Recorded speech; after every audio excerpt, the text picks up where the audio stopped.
Listen closely, for the story I'm about to share is etched not in fiction, but in the cold, hard reality of ash and memory.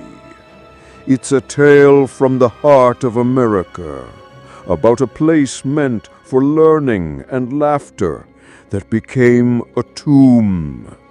We will walk the halls of Our Lady of the Angels, and you will learn the name Michael, a boy whose secret would ignite an inferno of grief.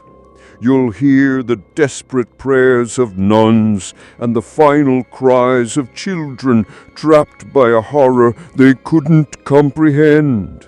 So lean in. Click that subscribe button to join our circle of shadows and ring the notification bell before it tolls for thee. To Mr. Heck's Horror Channel. The city of Chicago, Illinois was breathing the frigid air of December 1st, 1958. The Thanksgiving holiday had just passed, leaving a crisp, anticipatory hum in the air as the city began to drape itself in the nascent glow of Christmas. In the Humboldt Park neighborhood on the west side, the parish school of Our Lady of the Angels stood as a brick and stone bastion of Catholic education.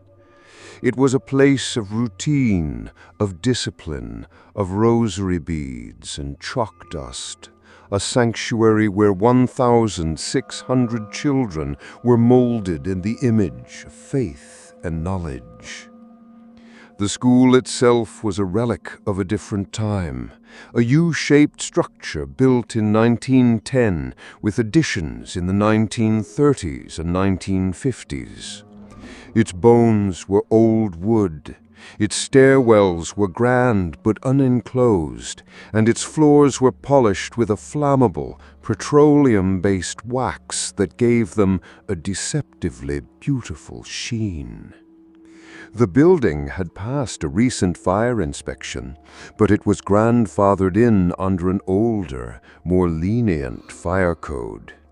It lacked automatic fire alarms connected to the fire department, had no sprinkler systems, and possessed only a single insufficient fire escape for its north wing.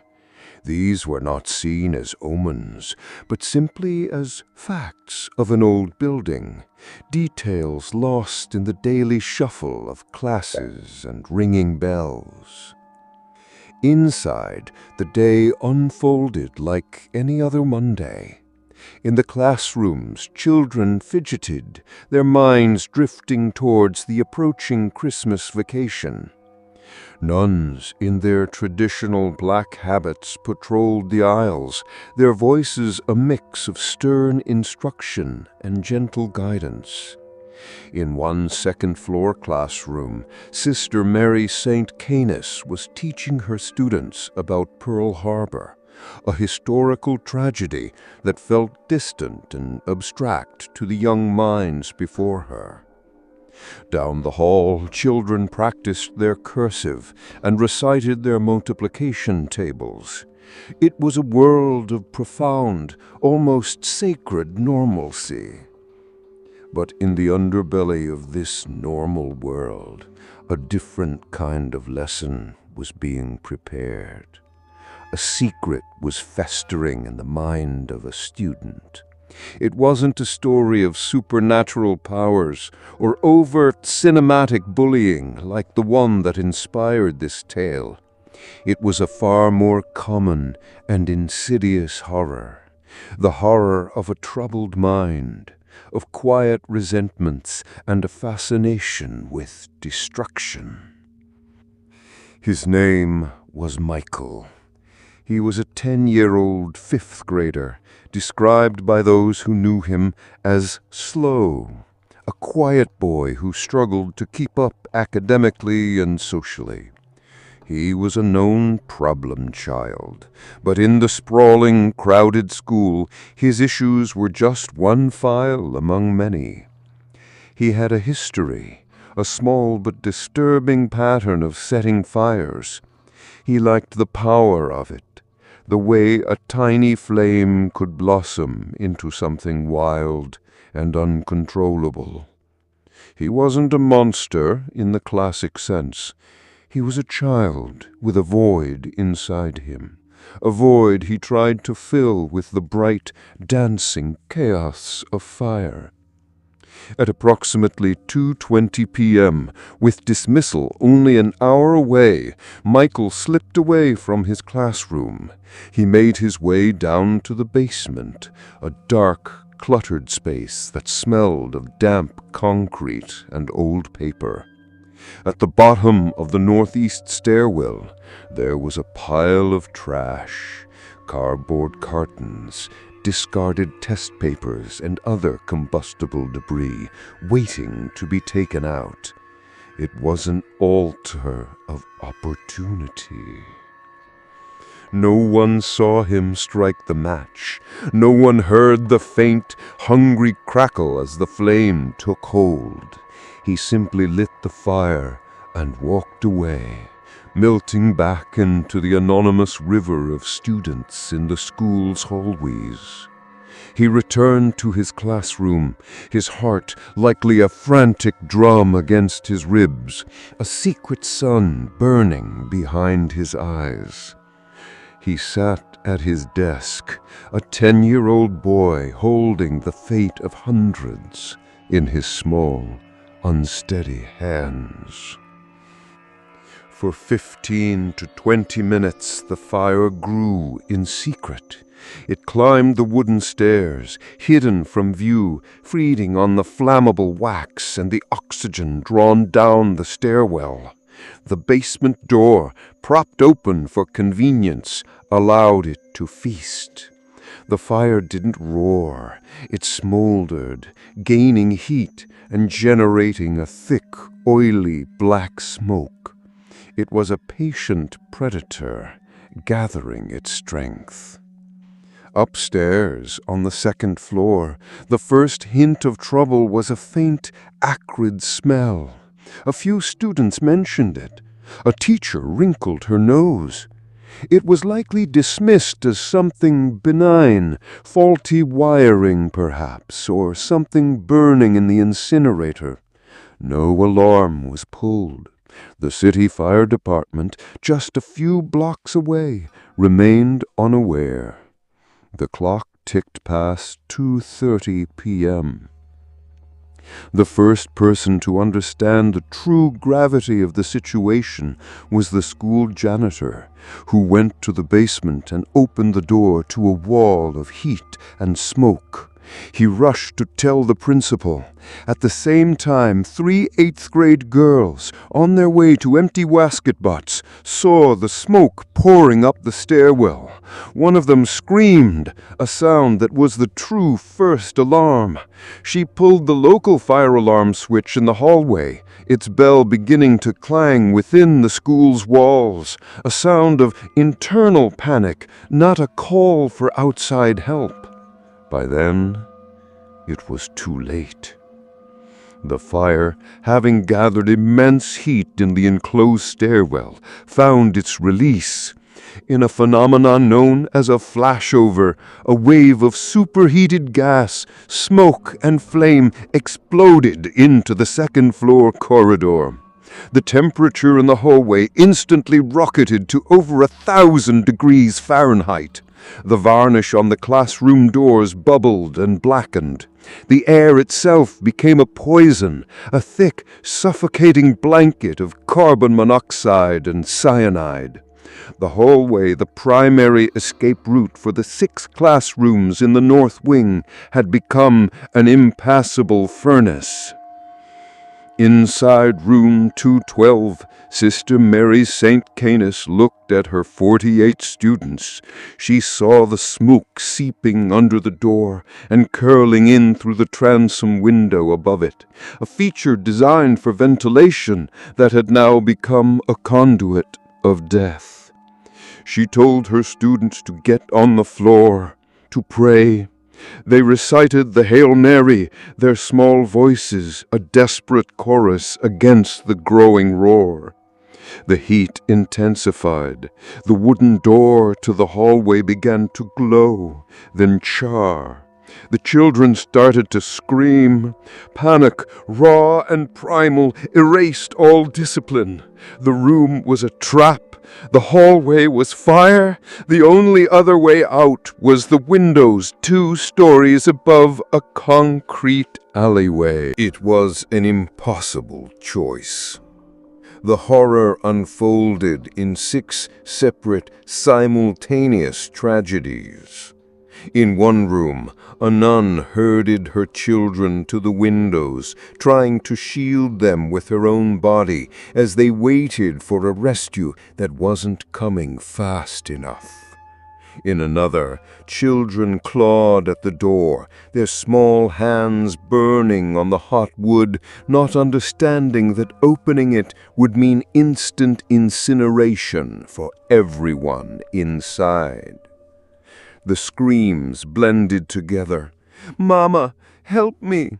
I can't breathe! I can't breathe! Oh God, please make it stop!" The fire department had finally been called at 2:42 p.m., not by the school's alarm, but by a passing motorist who saw the smoke. When the first engine arrived moments later, the scene was apocalyptic. The entire north wing of the 2nd floor was engulfed in black smoke, punctuated by the orange blossoms of flame licking out of the windows. And at those windows were the faces of children, screaming, crying, their mouths open in silent, desperate pleas. Then they began to jump. Small bodies, one after another, plummeted to the hard concrete below. Some were pushed by the crush of panicked children behind them. Others chose the fall over the fire, a desperate gamble for life. Firefighters yelled for them to wait, trying to position their ladders, but there were too many windows, too many children. They set up nets, but some children missed, and the force of others falling together broke the nets. One firefighter, Charles Corral, climbed his ladder toward a window filled with children. "The smoke was so thick I couldn't see them," he would later recount. "I could only hear them, crying, and then they stopped crying."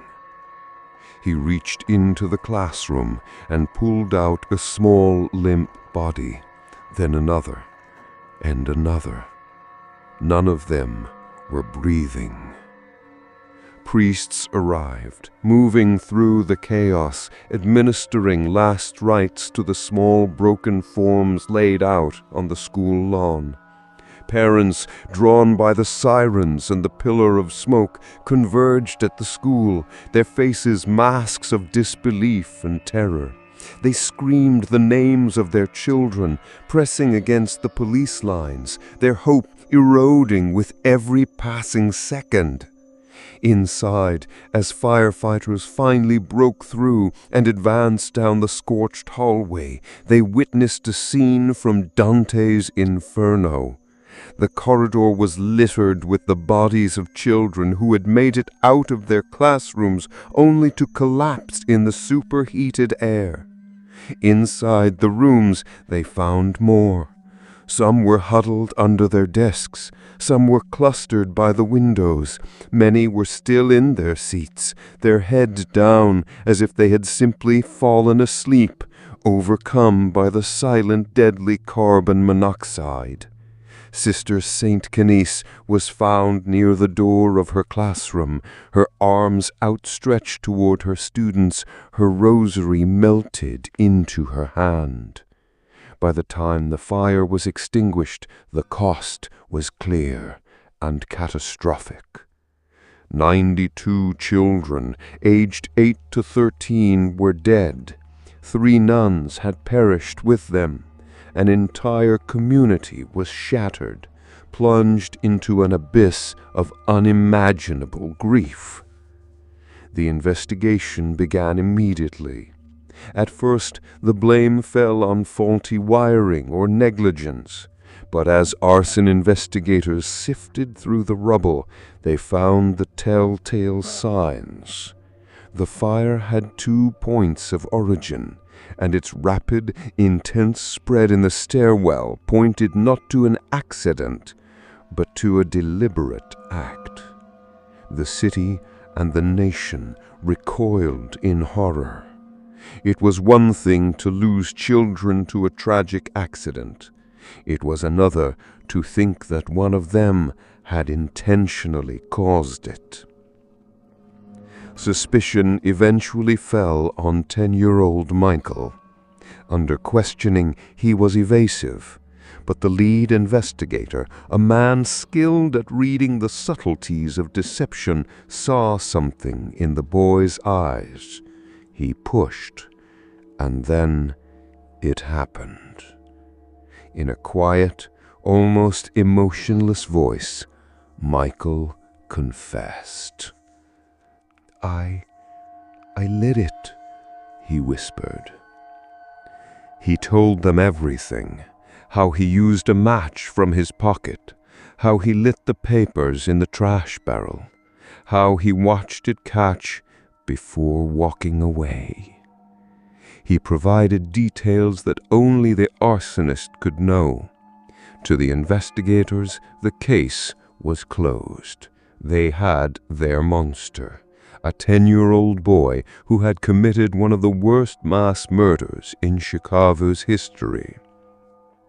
And this is where the story should end, with justice, with resolution, with the locking away of the one responsible for so much pain. But true horror rarely offers such simple comfort. This is the twist, the gut-wrenching, soul-crushing turn that makes this story a permanent scar on the psyche of a city. Michael's confession, obtained without his parents or a lawyer present, was challenged in court. He was 10. He had a low IQ. A judge, adhering to the letter of the law designed to protect the vulnerable, ruled the confession inadmissible. Without it, the prosecution's case fell apart. There was no other physical evidence linking him to the crime. On January 26, 1962, a family court judge found Michael not guilty of the Our Lady of the Angels fire. He was, however, deemed a delinquent for setting other unrelated fires and was sent to a state mental health facility. He was released after just 2 years, a teenager free to re-enter the world. The families of the 92 children dead received no justice. The nuns who died as heroes received no vengeance. The name of the boy who confessed was sealed, his identity protected by the very system that was supposed to deliver truth. Michael went on to live a life. He enlisted in the military, got married, and held down a job. He moved away and blended into the fabric of another town under another name, carrying his monumental secret with him every single day. He died of cancer in 2004, taking the absolute, undeniable truth of what happened on that cold December afternoon to his grave. There was no deathbed confession, no final act of repentance. There was only silence. The fire he started, whether in that basement or just in the hearts of the grieving, finally consumed him. But the questions, the pain, and the chilling lack of closure remain forever smoldering in the ashes of history. Now, the silence of this story settles around you. I have to ask, What is true justice? Is it the verdict of a court, or a final judgment that waits beyond the veil? Does a secret die with the person who keeps it, or does it linger in the ashes, whispering on the wind? And if you could have stood before that old man, the man who was once the boy named Michael, and looked into his eyes, what do you think you would have seen? Leave your thoughts in the haunted grounds of the comments below. And be careful out there. You never truly know what secrets the people around you are keeping locked away.